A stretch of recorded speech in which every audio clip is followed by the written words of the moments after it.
your website, and reading your a little bit about your life history, you've had obstacles in your life, like many of us have.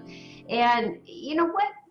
I don't know. I'm just very curious. I'm always curious when I meet new people. How do you overcome those obstacles? What Yeah. tips would you give our viewers? I mean, it's a great question. And I have had obstacles. The biggest obstacle for me was rejection because Hmm. once I realized that I did want to be a writer, it wasn't like that. That first book that I wrote back when I was practicing as a psychotherapist was rejected by everyone. And then another, I sat down, and in the end, I wrote 7 novels before my eighth one was finally published. There were 11 years where every day I had to wake up and say to myself, should I keep going? What is keeping me going? The world is giving me a pretty clear message to stop. And I think dreams and passion are when we can dig deep or rely on other people. I tell people, find a spouse or a friend or a family member or a dog or a cat who's going to make you feel like you have the right to keep following your passion every day. Right. Because without that sort of validating of yourself, it's very hard to keep going. And what did it for me, I mean, part of it was just the joy in the storytelling. Whenever I felt like I had a stack of rejection letters as high as my ears, and I did, this was back in the day when people sent actual paper rejection letters, and I could have wallpapered my whole house with them. Um, I would lose myself in a story, and I'd forget. I'd forget that rejection was even an issue. And rejection taps into a lot of deep stuff for all of us, I think. For me, it tapped into feeling like a little girl and not having friends and being sort of the outcast. And dealing with all of that muck and that pain is really important to getting past those obstacles that we all face.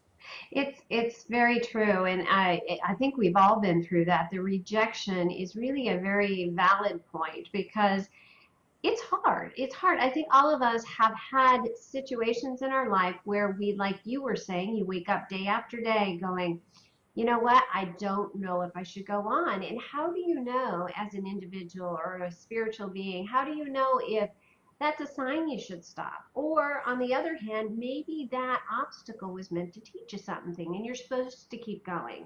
And actually, right now, hearing what you're saying, I think that's the key. What you just said is you woke up every morning and that writing made you feel passionate inside, and that was your answer. Do you think? Yeah, I do think so. I think if you can feel, in a way, if you can keep going, what do they say? That what doesn't kill you, and you don't get handed anything that you is too big for you to bear. If Right. you can keep going, keep going. There's something out there waiting for you to reach that sort of point in the journey where you've finally broken through. And you'll know it. You'll know it because there will still be moments of joy in there amidst the heartache. But I can't stress enough that having a support system is important because, the one thing was, as you pointed out, the joy and the love of what I was doing. The other thing was just having a supportive partner who said, this is what you're meant to do. And you're not going to be happy doing anything else. So I don't care if we could pay a few bills on time. I don't care if we could live in a house that had a bedroom door.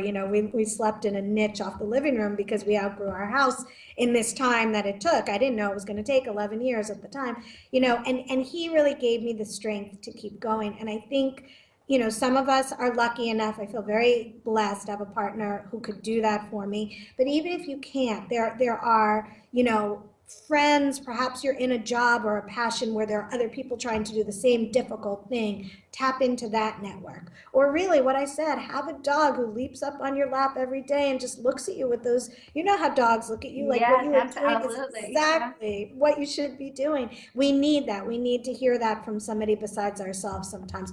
Go to church, go to temple, tap into your own spiritual advisor who's going to say, I think you're on a road, and keep going. We need to be told that.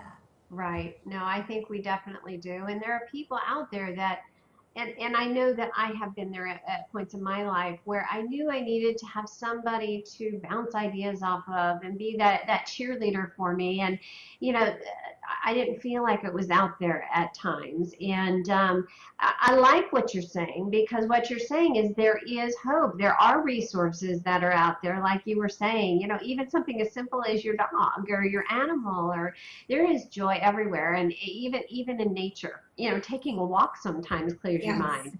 Yes, it does. And it can also tap you into what you're doing in a very deep way. You're out there and you're realizing there are things bigger than us. The trees stand higher, the stars are above us, and it can really tap us into the fact that we're all out here trying to do something that's a little bit bigger than we are. And Right. that's a good thing.